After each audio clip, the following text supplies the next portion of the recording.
Greetings and welcome to How to Apply Chipping to Mark II Space Marines, a 30k weathering tutorial. Here you can see my squad of 10 World Eaters, prepped, assembled, primed, and ready for base coat, which is not a step I'll be showing you in the video anyway. Some of them have been converted using Mark II Assault Marine and Mark II World Eaters upgrade kits, and also chain axes from Conversion World, which I highly recommend, by the way.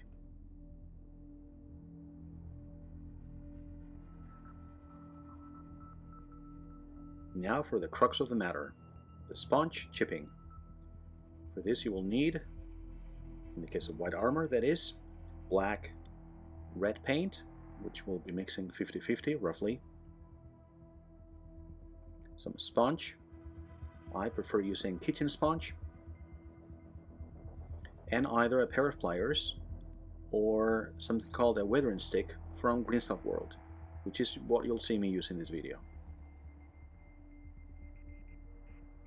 Either way, you'll get more control than if you were just handling the sponge with your bare fingers, which can get messy very quickly.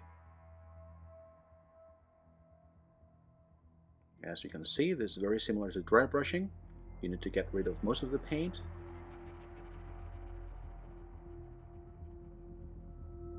This is quite important. You don't want to overload that sponge.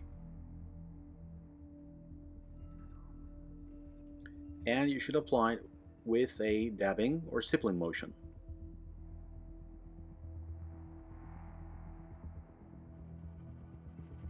You should concentrate on areas of raised detail, things that protrude basically, such as, in this case, spikes.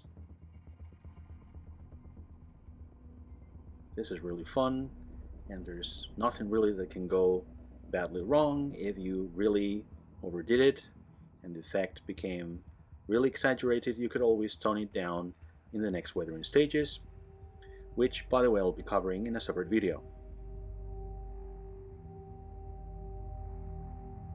Take your time, enjoy the process. I think, to be honest, this is one of the most fun painting techniques that I've ever encountered, and it's really suitable for all skill levels. You can try it on vehicles as well, not just Space Marines.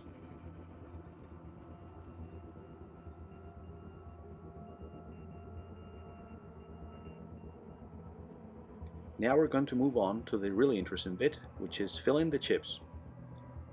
Before this, I've applied the usual sponge chipping with Wolf Gray from Vallejo to all blue parts of the armor, and now with a size 1 brush and the same brownish black paint from before, I'm trying to fill those chips, or the largest of them, again using a dabbing motion. The purpose of this is to show how paint would first degrade and show a lighter shade of that original color, in this case blue, and then if really worn, it would show the primer underneath or the bare metal. In this case you could say it's bare ceramite.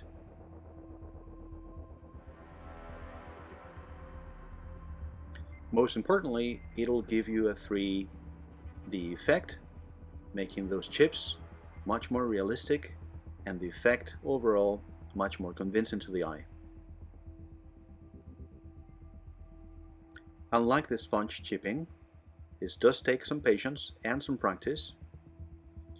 I can't claim to be very good at it because I don't really have a steady hand, so my results, I would say, are a little bit mixed, but overall I'm quite happy with the effect, in particular with the pauldrons that I think came out quite well.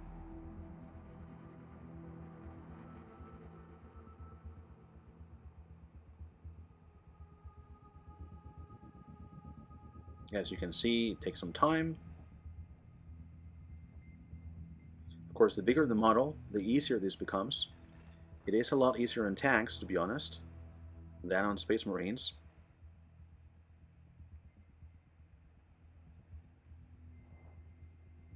But I think it's well worth it. If you try the first part, why not try this one as well? And now for the finished result. I'm sure you will agree they look much more realistic now, battle-worn, as they should, especially in the 12th Legion. If you enjoyed this video and you like this kind of content, please give me a like, and I would ask you to consider subscribing to my humble channel. Next week I'll be back with a tutorial with the same guys, the World Eaters, on how to apply enamel and oil washes. Thank you very much for watching, and see you in my next video. Goodbye.